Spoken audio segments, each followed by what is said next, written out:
నమస్తే అండి.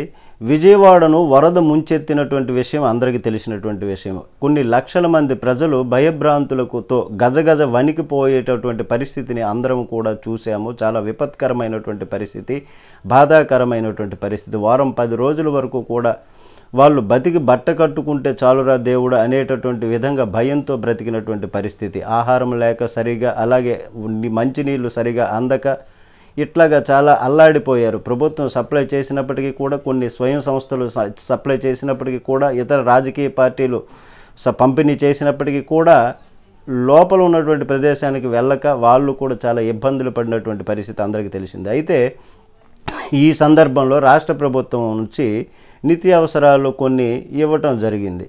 అయితే 25 కేజీల బియ్యము, నిత్యావసరాలలో కందిపప్పు, మంచి నూనె, ఉల్లిపాయలు, బంగాళాదుంపలు ఇట్లాంటివి కొన్నింటిని పంపిణీ చేయడం జరిగింది. అయితే కొంతమందికి ఇవి అందలేదన్నటువంటి వార్తలు వస్తున్నాయి. దీనికి తగినట్లుగానే నిన్న జరిగినటువంటి ఒక సంఘటన, దీనికి సంబంధించినటువంటిది ఒక వీడియో సోషల్ మీడియాలో వైరల్ అవుతూ ఉంది. విషయం ఏంటంటే, సింగనగర్కు సమీపంలో ఉన్నటువంటి TDP central MLA Bonda Uma గారికి చెందినటువంటి కార్యాలయం, టీడీపీ కార్యాలయం వద్దకు వరద ముంపునకు గురైనటువంటి వరద ప్రాంతాలకు సంబంధించినటువంటి ఈ బాధితులు వరద సహాయం అందలేదని చెబుతున్నారట. అక్కడికి వెళ్ళి ఇలా ప్రతిరోజు కూడా చెప్పడం రావడం అలా జరుగుతూ వస్తుంది. అయితే ఎటువంటి ప్రయోజనం కూడా ఉండటం లేదు. వీళ్ళ నుంచి ఏ సమాధానం కూడా రాలేదు.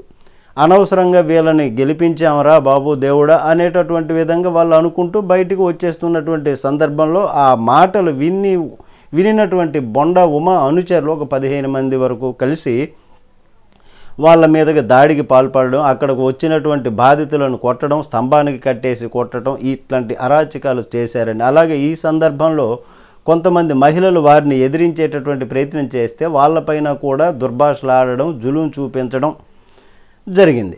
అయితే దీంతో భయపడి వాళ్ళు వెనక్కి తగ్గి ఏం చేయాలో దిక్కుతోచనటువంటి పరిస్థితుల్లో చూస్తూ నిర్ఘాంతంగా ఉండిపోయారు. అలాగే స్థానువై ఉండిపోయినటువంటి పరిస్థితి. ఆ సందర్భంలో సింగనగర్కి చెందినటువంటి మరికొంతమంది బాధితులు ఒక్కసారిగా అక్కడికి వచ్చి గుమికూడినటువంటి సందర్భంలో ఈ దాడికి, ఏదైతే ఈ వరద బాధితులపైన దాడికి పాల్పడ్డారో, కొట్టారో, స్తంభానికి వేసి కొట్టారు, ఇట్లా ఈ పాల్పడినటువంటి వాళ్ళు బొండా ఉమాకి సంబంధించినటువంటి అనుచరులు పరారైపోయారు అక్కడి నుంచి. వీళ్ళందరూ వచ్చేసరికి చంద్రబాబు గారికి అతి సమీపంలో ఉన్నటువంటి ప్రాంతము, అలాగే విజయవాడ నుంచే పరిపాలన చేస్తున్నారు కదా, మరి ఇక్కడి ఉండి కూడా దగ్గరలోనే ఉన్నటువంటి ప్రాంతంలో ఇట్లాంటి పరిస్థితులు వస్తే, ఇట్లాంటి అరాచకాలు ఏర్పడితే రాష్ట్ర వ్యాప్తంగా పరిస్థితులు ఎంత దారుణంగా ఉంటాయి, ఎంత దారుణంగా ఉండొచ్చు అనేటటువంటి పరిస్థితి ఇప్పుడు తెలుస్తోంది.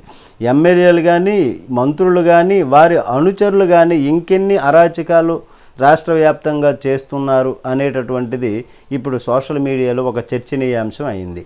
దీనిపైన మీ కామెంట్ తెలియచేయండి. నమస్తే.